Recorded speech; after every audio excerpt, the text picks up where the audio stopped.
Welcome to this edition of Christian World News, everyone. I'm Wendy Griffith. Thanks for joining us.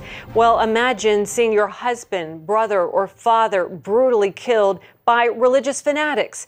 That's what happened to many families when ISIS executed 21 Egyptian Christians in February. While the horrible video led to worldwide outrage, some families are happy that the martyrs kept their faith. And as Gary Lane found out, they're ready to forgive.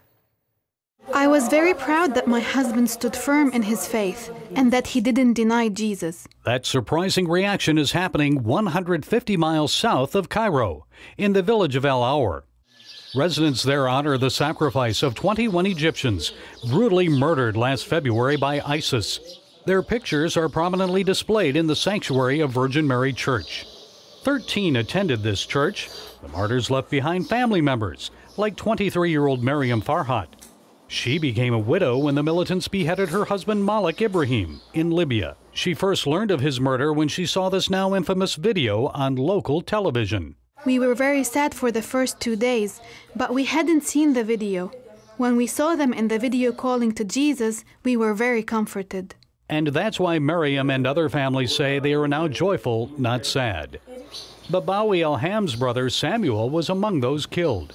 We were always praying that God would make them steadfast in their faith. We were very happy with what they said on the video, "Jesus Christ, have mercy on us." When we found out they had been killed for being Christian, we were very comforted because these were God's children and He took them. Although Samuel's wife and children now live without a husband and father, his family told CBN News their faith is stronger. They forgive the jihadists and even pray for ISIS. I pray for them that God may open their heart and they may know the truth and know that what they do is wrong and then do the right thing. Jesus told us to forgive every sin, and we forgive them, and we hope that they can come to know Jesus. Christians here in Egypt are encouraged to know they're not alone. Back in the United States, there's a growing movement among Christians there to demonstrate unity and solidarity with those who are suffering for Christ in the Middle East.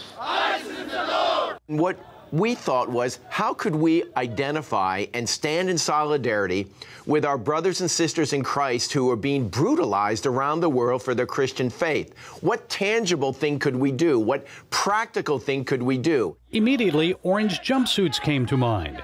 Mahoney and others launched the #Orange Jumpsuit campaign. The movement has expanded to orange scarves, sweaters, and ribbons. It's to remind our brothers and sisters that we love them and we're standing with them, and to remind decision makers here in America and across the globe, the free nations of the world, we cannot be silent on this issue. Mahoney says the response has been amazing.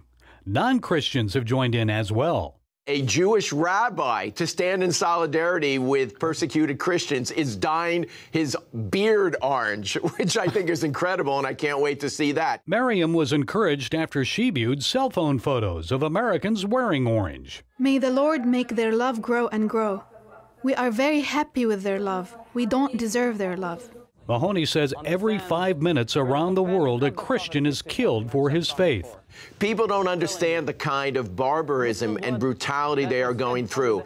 And you know, when I visit persecuted Christians in the Middle East, there's one thing they always ask. It doesn't matter if it's Iraq, Syria, wherever it might be, it's this: please remember us.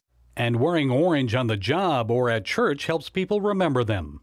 I think people need to understand that if we do not act quickly, the public expression of Christianity may be extinguished in the Middle East. As Elie Wiesel, Holocaust survivor and Nobel Peace Prize winner, says, we must always take sides. Silence only helps the oppressor, never the oppressed. Miriam also has a message for others who have suffered or still face danger from ISIS. Don't be sad or cry. God will support us all. He will fulfill His promise that He is the father of the orphans and the widows. Gary Lane, CBN News, Cairo, Egypt.